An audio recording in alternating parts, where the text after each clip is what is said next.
Good morning students. मैं Rakesh Kumar Sinha BSS girls high school में maths physics का टीचर हूँ और आज मैं आप लोगों को फिजिक्स का क्लास 9 का फिजिक्स का चैप्टर 1 पढ़ाना स्टार्ट कर रहा हूँ। क्लास 9 फिजिक्स चैप्टर 1 का मीन्स की फिजिक्स का चैप्टर 1। आपकी जो साइंस बुक है उस साइंस बुक में फिजिक्स केमिस्ट्री और बायो तीनों मिला हुआ है, लेकिन मैं जो आज पढ़ा रहा हूँ वो फिजिक्स है। फिजिक्स में आप लोग का जो पहला चैप्टर है इसमें पढ़ने के लिए वो है गति, और मैं आज आप लोगों के लिए गति चैप्टर यहाँ पर प्रेजेंट करने जा रहा हूँ। सबसे पहली बात यह कि गति होती क्या है, हम लोग थोड़ा सा इस पर विचार कर लेते हैं। गति होती क्या, जैसे कि ये एक पेन है जिसे हम यहाँ पर रख दिए इस तरह से। ये एक पेन है जिसे मैं इस तरह से हाथ में रख लिया हूँ। ये हाथ में रख लिया तो ये पेन जो है यहाँ पर रुका हुआ है। ये पेन यहाँ पर रुका हुआ है, ये पेन कहीं नहीं जा रहा। जब ये पेन कहीं नहीं जा रहा है इसका मतलब ये गति में नहीं है। गति का सिंपल मीनिंग होता है एकदम आसान भाषा में कि कोई वस्तु अपने जगह से दूसरे जगह पर जाए। मतलब कि समय के साथ जब हम घड़ी देख रहे हो तो समय के साथ साथ वस्तु का अपने स्थान से एक जगह से दूसरे जगह पर हट रहा हो, तय कर रहा हो। जैसे एक वस्तु मान लेते हैं कि यहाँ है बिंदु ए पर, और ये वस्तु यहाँ पर अभी टाइम हो रहा है t इक्वल्स टू, जिसको t कहते हैं, टाइम को हम लोग स्मॉल t से, और इस जगह का नाम हम a दिए हैं। तो यहाँ पर t इक्वल्स टू 0 से शुरू करते हैं, फिर टाइम हुआ 1 सेकेंड, 1 सेकेंड, यहाँ पर 0 सेकेंड, यहाँ 1 सेकेंड, तो वस्तु यहाँ पहुंची। फिर वस्तु अगले टाइम के साथ 2 सेकेंड यहाँ पहुंची, और 3 सेकेंड में मान लेते कि वस्तु बी पर पहुंच गई, t इक्वल्स टू 3 सेकेंड। मतलब समय के साथ साथ वस्तु का जो स्थान है उसमें परिवर्तन हो रहा है। जब समय के साथ साथ वस्तु के स्थान में परिवर्तन होता है तब हम लोग कहते हैं कि वो वस्तु जो है सो गति में है। उम्मीद करते हैं आप लोगों को समझ में आ गया होगा कि वस्तु गति में कैसे हुई। कोई वस्तु को हम गति में कब कहेंगे और कब कहेंगे वो विराम में है। यदि समय चल रहा हो, वस्तु यहीं पर रहे, समय चल रहा है लेकिन वस्तु कंटिन्यू लगातार यहीं पर है, ए पर ही, समय पार होते जा रहा है लेकिन वस्तु कहीं नहीं जा रही है, इसका मतलब ये क्या है, विराम की स्थिति में। विराम को इंग्लिश में रेस्ट कहते हैं, रेस्ट में है। और अगर समय के साथ साथ वस्तु की स्थिति बदल रही है, वो एक जगह से दूसरे जगह पर पहुंच जा रहा है, तो उसको हम लोग कहते हैं वस्तु गति में है। गति का मतलब मोशन। मतलब आज हम आप लोगों को आज मोशन चैप्टर पढ़ाने जा रहे हैं। मोशन का सिंपल मीनिंग यही है कि समय के साथ साथ उसकी स्थिति में, जगह में, स्थान में परिवर्तन होना चाहिए। अब गति के बारे में जब बात करते हैं तो हम बात करेंगे गति कितने तरह का हो सकता है। ठीक है, अब गति कितने तरह का हो सकता है। एक पेन इस तरह से जा रहा है आराम से, एकदम 1 सेकेंड में, 1 सेकेंड यहाँ पर बात करते हैं, ये 1 मीटर है, 1 मीटर गया, फिर अगले 1 सेकेंड में 1 मीटर गया, फिर अगले 1 सेकेंड में 1 मीटर गया, इस तरह से। या ऐसा हो सकता है कि वस्तु जब चलना स्टार्ट की हो तो पहले 1 सेकेंड में वो 1 मीटर की दूरी तय की हो, यहां से शुरू किया, और 1 सेकेंड में 1 मीटर की दूरी तय की। 1 सेकेंड में 0 सेकेंड से शुरू किया, और 1 सेकेंड जब बीता तो 1 मीटर, फिर अगला 1 सेकेंड में हो सकता है कि वो 2 मीटर चला गया, अगला 1 सेकेंड में फिर वो 2 मीटर चला गया, उसके फिर वो अगला 1 सेकेंड में 1.5 मीटर गया, 1.5 मीटर गया अगला 1 सेकेंड में। मतलब कि टाइम के साथ साथ उसका जो दूरी तय कर रहा है वो दूरी अलग अलग हो, दूरी समान ना हो। इसमें देखिए दूरी समान है, 1 मीटर, 1 मीटर, 1 मीटर, इसमें दूरी अलग अलग है, 1 मीटर, 2 मीटर, 1.5 मीटर। जबकि टाइम ड्यूरेशन जो है, जो समय की अवधि है, वो सभी में 1 सेकेंड ही है। 1 सेकेंड, 1 सेकेंड, 1 सेकेंड, तो सभी में 1 सेकेंड ही है। जबकि यहाँ पर जो हमको दिख रहा है वो 1 सेकेंड में अलग अलग दूरी हो। तो ऐसा गति जिसमें कि समय के साथ साथ, ऐसी गति जिसमें समय के साथ साथ दूरी जो है वो निश्चित अंतराल पर बदल नहीं रही हो, उसको हम लोग कहते हैं एक समान गति, एक समान गति। और अगर ये दूरी बदल रही है समय के साथ, 1 सेकेंड में 1 मीटर, 1 सेकेंड में 2 मीटर, 1 सेकेंड में 1.5 मीटर, तो इसे कहते हैं असमान गति। ठीक है, असमान गति, एक समान गति और असमान गति। उम्मीद करते हैं आप लोग को ये चीज अच्छी तरह से समझ में आ गया होगा।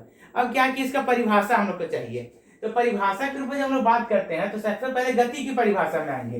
तो गति की परिभाषा क्या होती है, उसकी परिभाषा में जब बात करेंगे तो हमारे पास मिलेगा कि गति, ये गति लिख के सबसे पहले इसे हम लोग डैश करते हैं, उसके बाद गति की परिभाषा में आते हैं। कोई दिक्कत तो नहीं हो रही, उम्मीद करते हैं आप लोग समझ में आ रही होगी। तो हम यहाँ पर ध्यान देते हैं, गति की परिभाषा में समय के साथ साथ, समय के साथ साथ यदि यदि किसी वस्तु के स्थान में परिवर्तन हो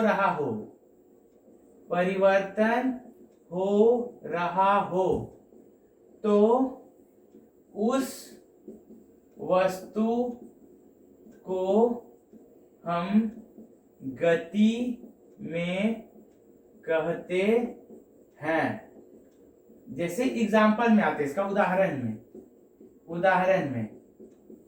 उदाहरण में आप सुबह अपने घर से निकले और घर से निकल करके स्कूल तक आए। निकले घर से, मान लेते ये आपका घर था, यहां से आप निकले, ये पोजीशन ए था, यहां से आप निकले और आप पहुंचे स्कूल में। ठीक है, आप पहुंचे स्कूल में, ये स्थिति है जो इसका नाम बी है। इसका मतलब है कि टाइम के साथ आप यहां पर निकले थे 7:45 AM में और यहाँ पर आप 8 AM में पहुंच गए। इसका मतलब समय के साथ साथ आपके स्थान में परिवर्तन हो गया। इसका मतलब आप गति में है। लेकिन यदि आपके घर की बात करें तो 7:45 में भी घर यहीं पर था और 8 PM में भी घर यहीं पर, मतलब घर कहीं नहीं मूव किया। इसका मतलब ये घर कहाँ है, तो ये विराम में है। जबकि आप जो हुए सो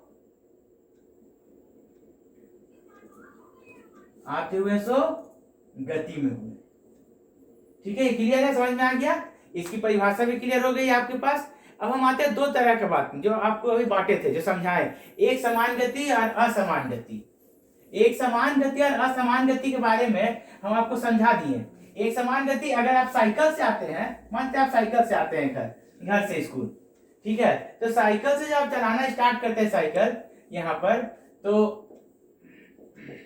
जब आप साइकिल यहाँ पर चलाना स्टार्ट करते हैं पैडल मार के, तो आप साइकिल से चलाना आते हैं, चला कर आते हैं। तो जब आप साइकिल से चला के आते हैं तो आप देखते हो कि रास्ता में आप यहाँ पर जब आराम से पैडल मारते हैं, अगर प्लेन रोड है जहाँ पर आपको कहीं पर ऊंचाई या चढ़ाई ना मिले, तो वहां पर देखते हो कि आप हर मिनट लगभग बराबर दूरी तय करते हैं। लगातार पैडल मारते रहिएगा। तो उसके बारे में हम लोग बात करेंगे दूसरे अध्याय में, कैसे लगातार पैडल मारने की जरूरत पड़ेगी, कैसे नहीं पड़ेगी।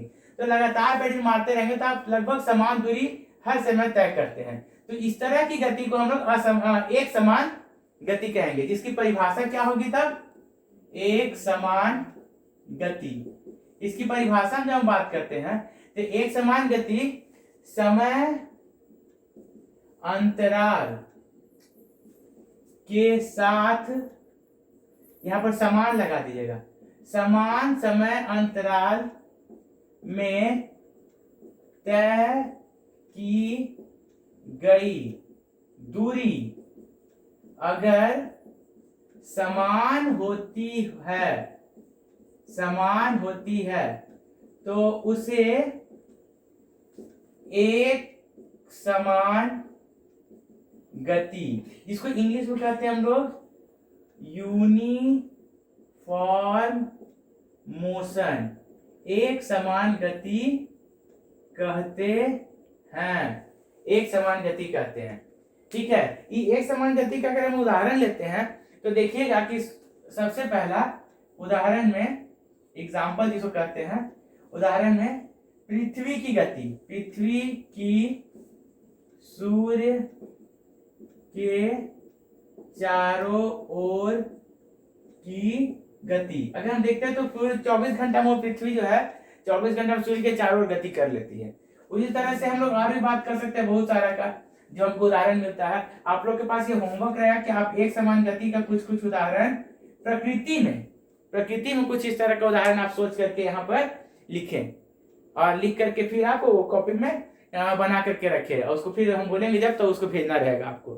ठीक है, तो आप इस तरह के गति को बनाइएगा। इसमें असमान गति जब आता है तो बस कुछ नहीं करेंगे, समान समय अंतराल में तय की गई दूरी अगर असमान होती है, बस इतना ही परिवर्तन करेंगे। यहाँ पर इस समान को हटा करके असमान कर देंगे, होती है तो उसे हम यहाँ पर एक को हटा करके क्या कर देंगे, इसमें अ लगा देंगे।